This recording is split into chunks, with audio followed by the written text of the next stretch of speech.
ছাত্র জনতার আন্দোলনে গুলিবর্ষণ ও হত্যা মামলায় ওয়ার্কার্স পার্টির সভাপতি রাশেদ খান মেনন, জাসদ সভাপতি হাসানুল হক ইনু, সাবেক তথ্য প্রযুক্তি প্রতিমন্ত্রী জুনায়েদ আহমেদ পলক ও পুলিশের সাবেক আইজিপি চৌধুরী আবদুল্লাহ আল মামুনকে রিমান্ড শেষে কারাগারে পাঠানোর নির্দেশ দিয়েছেন আদালত।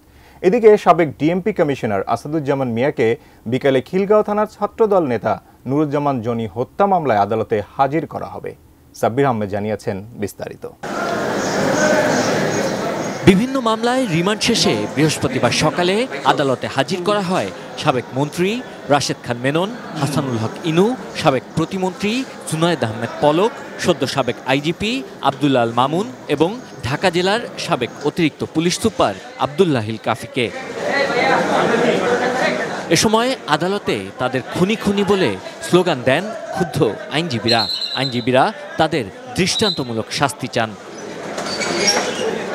এলো ভিশন মুশকিল আসান অফার। যে কোনো ব্র্যান্ডের পুরনো ফ্রিজ নিয়ে চলে আসুন ভিশন শোরুমে আর নিয়ে যান নতুন ভিশন ফ্রিজ 20% পর্যন্ত ছাড়। খিলগাঁও থানার ছাত্রদল নেতা নুরুজ্জামান জনি হত্যা মামলায় সাবেক আইজিপি মামুন, রাশেদ খান মেনন, হাসানুল হক ইনু ও জুনায়েদ আহমেদ পলককেও গ্রেপ্তার দেখানো হয়েছে।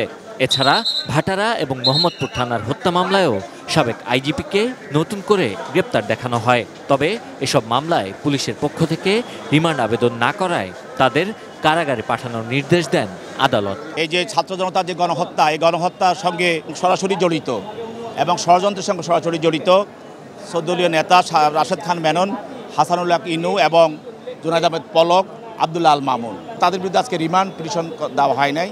তো বিভিন্ন মামলা গ্রেপ্তার দেখানোর পরে তাদের পক্ষে আসামি পক্ষে জামিন চাওয়া হয় এবং আমরা রাষ্ট্রপক্ষে তার জামিনের বিরোধিতা করি যে আসামিরা বের হলে দেশের যে অস্থিতিশীল অবস্থা সৃষ্টি করবে এবং মানুষের মধ্যে একটা প্রতিক্রিয়া সৃষ্টি হবে।